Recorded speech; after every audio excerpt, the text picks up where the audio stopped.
Halo guys, selamat datang di YouTube channel gue. Kenalin, nama gue Michael. Nah, di YouTube channel ini gue suka berbagi informasi mengenai fitness maupun diet. Jadi buat lo yang lagi pengen naikin atau turun berat badan, lagi pengen belajar tentang fitness maupun diet, bisa subscribe YouTube channel ini karena gue suka berbagi informasi mengenai fitness maupun diet di media sosial gue seperti Instagram, TikTok maupun di YouTube. Nah, pada topik pembahasan kali ini gue pengen bahas kenapa ya temen gue, seseorang ini yang nge-gym, dia udah makan banyak tapi berat badannya nggak turun-turun, sedangkan gue udah makan dikit berat badan gue nggak turun-turun, padahal gue ngeliat tinggi gue sama dia dan gue tanya berat badan dia sama gue tapi badan dia lebih bagus dari gue. Itu kenapa ya bro ya? Oke, jadi yang pertama kali kita harus tahu adalah kita sebagai manusia itu butuh makanan kan. Kita makan, energi masuk ketika kita makan, karena setiap makanan yang kita makan itu bagaikan sebuah bensin yang dibutuhkan oleh mobil buat berjalan. Nah, kita sebagai manusia juga mengeluarkan energi. Jadi kita udah dapat energi dari makanan, kita juga ngeluarin. Contoh keluarinnya dari ngapain tuh bro? Yang paling jelas dari beraktivitas fisik. Nah, yang kedua adalah ketika kita nggak ngapa-ngapain. Kok nggak ngapa-ngapain bisa ngeluarin energi bro? Nah, jangan lupa di dalam tubuh kita ini ada yang namanya jantung, hati, ginjal, lemak, otot.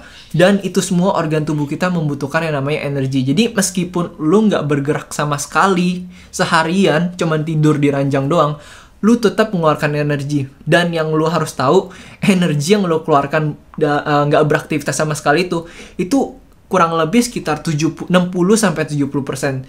Jadi buat lu yang ngerasa kayak, oh berarti kalau misalkan gua nggak beraktivitas sama sekali, gue nggak keluar energi, gue bisa irit makanan, itu nggak bener-bener bener, karena tetap aja kita butuh energi meskipun kita nggak ngapa-ngapain, karena organ tubuh kita butuh energi buat bergerak untuk bisa berjalan dengan baik organ tubuh kita. Kalau nggak berjalan dengan baik, bisa aja kita jatuh sakit. Karena kenapa?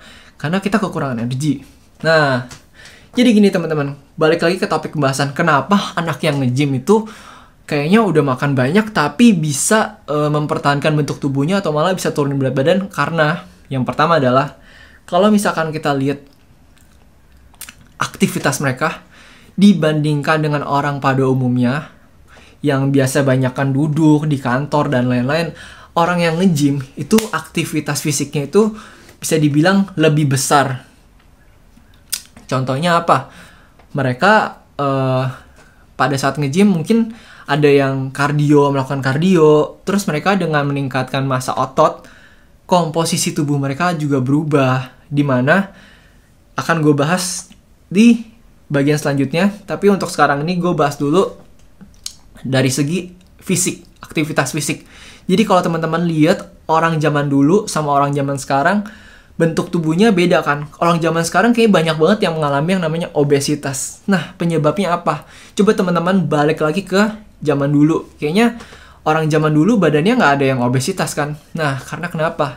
Karena kita buat makan aja, kita butuh yang namanya berburu. Jadi kalau misalkan kita mau berburu, kita kan harus kejar-kejaran sama binatang kan, buat dapetin makanan kan. Nah, oleh sebab itu yang namanya kardio zaman dulu. Buat makanannya harus kardio dulu. Terus berevolusi lagi. Udah ngerti yang namanya bercocok tanam. Jadi buat makan kita bisa dapetin dari tumbuhan dengan kita tanam. Nah sekarang, di zaman sekarang, udah berevolusi lagi. Kita ke supermarket, kita dengan nuker duit kita bisa nuker dengan makanan yang kita mau. Nah sekarang udah ada fasilitas, contohnya kayak Gojek dan lain-lain. Jadi kita kalau mau makan tinggal pakai HP kita, GoFood aja, diskon. Ada makanan fast food dan lain-lain yang tinggi akan kalori dan lemak. Oleh sebab itu salah satu penyebab utama adalah karena kita nggak banyak beraktivitas dan juga sangat mudah buat mendapatkan makanan dengan tingkat kalori yang tinggi di zaman saat ini, di zaman sekarang ini. Nah, yang kedua adalah ketika kita ngomongin soal komposisi tubuh dan juga tadi gue ada bahas tentang kita nggak ngapa-ngapain, kita tetap membutuhkan energi. Nah, kita akan bahas tentang basal metabolic rate atau laju metabolisme basal. Contohnya apa tuh yang tadi gue bilang tuh? Contohnya jantung, ginjal, hati, lemak, otot, dan lain-lain. Jadi meskipun kita nggak gerak, tuh juga organ tubuh kita butuh energi. Nah, bedanya apa anak gym sama nggak nge-gym? Kalau anak nge-gym, itu komposisi lemaknya biasanya lebih rendah dari komposisi ototnya. Jadi ototnya itu lebih kelihatan daripada lemaknya. Nah, yang perlu teman-teman tahu, semakin banyak otot, maka energi yang dikeluarkan tuh semakin besar. Karena lemak sama otot itu bandingannya itu 1:3. Jadi lemak itu kalau dibaratin 1, maka otot itu membutuhkan energi 3 kali lipat buat bekerja. Nah, oleh sebab itulah kenapa semakin banyak otot yang kamu punya, maka energi yang kamu keluarkan tuh semakin besar. Karena kalau misalkan kita udah ngomongin tentang basal metabolic rate itu faktornya banyak sebenarnya. Contohnya apa? Contohnya jenis kelamin. Tapi jenis kelamin itu nggak bisa kita ubah. Yang kedua adalah usia. Usia nggak bisa diubah. Udah kehendak Tuhan. Jadi kita setiap tahun bakal nambah umur 1 tahun kan. Terus juga tinggi badan. Tinggi badan nggak bisa kita ubah. Yang bisa kita ubah itu cuman komposisi tubuh sama berat badan. Dan itu dilakukan dengan cara angkat beban atau resistance training, dimana tujuannya adalah untuk menaikkan massa otot dan merubah komposisi tubuh dari yang tadinya tinggi akan lemak jadi tinggi akan otot, dan juga rendah, gak rendah-rendah banget tapi lebih rendah jumlah lemaknya daripada ototnya.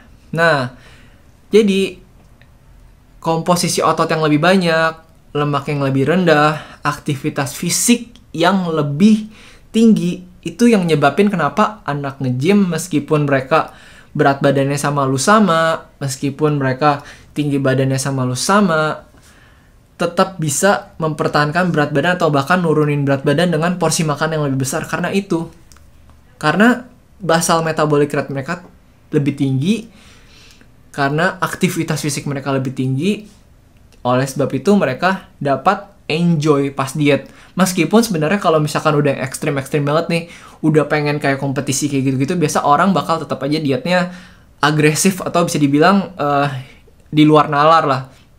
Karena sulit untuk dipertahankan. Tapi kan karena tujuannya buat kompetisi, ya nggak apa-apa lah. Mereka cuman kayak 2 bulan, 3 bulan doang. Tapi kalau buat diet yang nurunin ke persentase misalkan cuman sekitar 13% buat cowok, itu tergolong mudah buat anak nge-gym kalau misalkan mereka udah ngerti dan mereka memiliki massa otot yang cukup. Jadi gitu teman-teman. Kalau teman-teman suka sama pembahasan kali ini, jangan lupa klik like, dan juga kalau misalkan teman-teman merasa ada teman-teman atau keluarga teman-teman yang butuh penjelasan seperti ini, jangan lupa di-share dan juga subscribe, dukung YouTube channel ini biar gue makin aktif dan juga semangat buat upload video baru. So, see you on the next video.